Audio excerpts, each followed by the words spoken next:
बकरा ईद का पूरा वाकया हजरत इब्राहीम अलैहिस्सलाम को अल्लाह से एक ख्वाब मिला जिसमें उन्हें अपने बेटे हजरत इस्माइल अलैहिस्सलाम को कुर्बान करने का हुक्म दिया गया था। इब्राहीम अलैहिस्सलाम ने इस ख्वाब को अल्लाह का हुक्म माना और उसे पूरा करने का इरादा किया। डाउवन शैतान की कोशिशें। जब इब्राहीम अलैहिस्सलाम अपने बेटे इस्माइल अलैहिस्सलाम को कुर्बान करने के लिए ले जा रहे थे तो शैतान ने उन्हें रोकने और बहकाने की कोशिश की। इस कहानी में 3 बार शैतान ने इब्राहीम अलैहिस्सलाम को बहकाने का प्रयास किया। 1. पहली कोशिश। शैतान ने सबसे पहले हजरत इब्राहीम अलैहिस्सलाम को बहकाने की कोशिश की ताकि वो अपने इरादे से पीछे हट जाए। इब्राहीम अलैहिस्सलाम ने शैतान को पत्थर मारकर भगा दिया। 2. दूसरी कोशिश। शैतान ने फिर से हजरत इब्राहीम अलैहिस्सलाम के पास आकर उन्हें बहकाने की कोशिश की। इब्राहीम अलैहिस्सलाम ने दोबारा शैतान को पत्थर मारा और उसे फिर से भगा दिया। 3. तीसरी कोशिश। तीसरी बार शैतान ने हजरत इब्राहीम अलैहिस्सलाम को बहकाने की कोशिश की, लेकिन इस बार भी इब्राहीम अलैहिस्सलाम ने पत्थर मारकर उसे भगा दिया। इस्माइल अलैहिस्सलाम की सहमति। जब इब्राहीम अलैहिस्सलाम ने अपने बेटे इस्माइल अलैहिस्सलाम को अपने ख्वाब के बारे में बताया तो इस्माइल अलैहिस्सलाम ने भी अल्लाह के हुक्म की तामील में अपनी सहमति दी और कहा कि वे उन्हें सब्र करने वालों में से पाएंगे। कुर्बानी। हजरत इब्राहीम अलैहिस्सलाम अपने बेटे इस्माइल अलैहिस्सलाम को कुर्बान करने के लिए तैयार हुए। जब वो कुर्बानी करने वाले थे तो अल्लाह ने उनकी आज्ञाकारिता और विश्वास को देखते हुए इस्माइल अलैहिस्सलाम को बचा लिया और उनके स्थान पर एक मेढ़ा दुम्बा भेजा जिसे इब्राहीम अलैहिस्सलाम ने कुर्बान किया। तारीख और हुक्म। 1. किस महीने में होती है?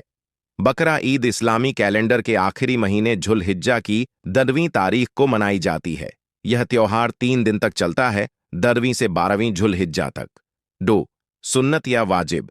हनफी फिकह के अनुसार बकरा ईद पर कुर्बानी देना वाजिब जरूरी है उन लोगों के लिए जो इसे अफोर्ड कर सकते हैं, जबकि दूसरे फिकह में इसे एक मुस्तहब पसंदीदा सुन्नत माना गया है।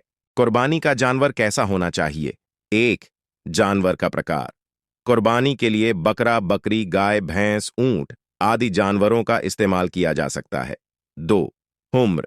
बकरा या बकरी कम से कम 1 साल का होना चाहिए। गाय या भैंस कम से कम 2 साल की होनी चाहिए। ऊंट कम से कम 5 साल का होना चाहिए। 3. स्वास्थ्य। जानवर स्वस्थ और बिना किसी शारीरिक दोष के होना चाहिए। उसे लंगड़ा, अंधा, बहुत दुबला पतला या बीमार नहीं होना चाहिए। 4. दांत। जानवर के सभी दांत मुकम्मल होने चाहिए, खास तौर पर बकरा और बकरी के 2 सामने के दांत पूरे होने चाहिए। हज के अरकान। इस वाकये की याद में हज के दौरान भी कुछ अहम अरकान अदा किए जाते हैं। When vermi जमारात।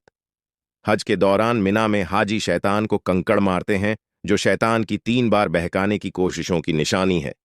2.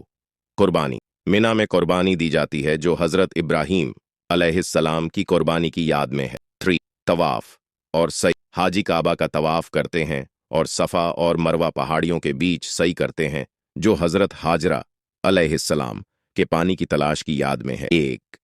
कुर्बानी का वक्त। कुर्बानी का सबसे बेहतर वक्त ईद की नमाज के बाद होता है। मुसलमानों को पहले ईद की नमाज अदा करनी चाहिए, फिर कुर्बानी करनी चाहिए। हदीस में है कि हजरत मोहम्मद सल्लल्लाहु अलैहि वसल्लम ने फरमाया, सबसे पहले हम नमाज अदा करेंगे, फिर वापस आकर कुर्बानी करेंगे। जिसने हमारी इस सुन्नत को अपनाया उसने सही कुर्बानी की। 2. 3 दिन का वक्त। कुर्बानी के लिए 3 दिन का वक्त होता है। जुल्हिज्जा की 10वीं, 11वीं और 12वीं तारीख। इन 3 दिनों में कभी भी कुर्बानी की जा सकती है, लेकिन पहले दिन करना अफजल माना गया है। कुर्बानी का तरीका। 1. तेज छुरी का इस्तेमाल। जानवर को ज़िबह करते वक्त तेज छुरी का इस्तेमाल करना चाहिए ताकि जानवर को कम से कम दर्द हो। हजरत मोहम्मद सल्लल्लाहु अलैहि वसल्लम ने फरमाया है, जब तुम कुर्बानी करो तो उसे अच्छे तरीके से करो। अपनी छुरी को तेज करो ताकि जानवर को तकलीफ ना हो। 2. जानवर को आराम देना। जानवर को ज़िबह करने से पहले आराम देना चाहिए। उसे न डराया जाए और न ही उसके सामने दूसरे जानवरों को ज़िबह किया जाए। 3. बिस्मिल्लाह اور تکبیر۔ جانور کو ذبح کرتے وقت بسم اللہ اللہ اکبر کہنا چاہیے، اس سے قربانی حلال ہوتی ہے اور یہ اللہ کی راہ میں کی گئی قربانی مانی جاتی ہے۔ ناخون اور بال کاٹنے کا تعلق ناخون اور بال نہ کاٹنا۔ جو لوگ قربانی کرنے کا ارادہ رکھتے ہیں ان کے لیے مستحب سفارش کی جاتی ہے کہ وہ ذو الحجہ مہینے کی پہلی تاریخ سے لے کر قربانی کرنے تک اپنے ناخون اور بال نہ کاٹیں۔ یہ حدیث سے ثابت ہے جس میں حضرت محمد صلی اللہ علیہ وسلم نے فرمایا کہ جب کوئی قربانی کا ارادہ کرتا ہے اور ذو الحجہ کا چاند دیکھ لیتا ہے تو اسے اپنے ناخون اور بال نہ کاٹنے چاہیے جب تک کہ وہ قربانی نہ کر لے۔ 2. حج کے ارکان میں بال کاٹنا۔ حاجی جب مینا میں قربانی کرتے ہیں تو اس کے بعد وہ اپنے بال منڈواتے یا کاٹتے ہیں۔ یہ حج کے ارکان کا حصہ ہے اور اسے حلق، سر منڈوانا یا تقصیر بال کاٹنا کہتے ہیں۔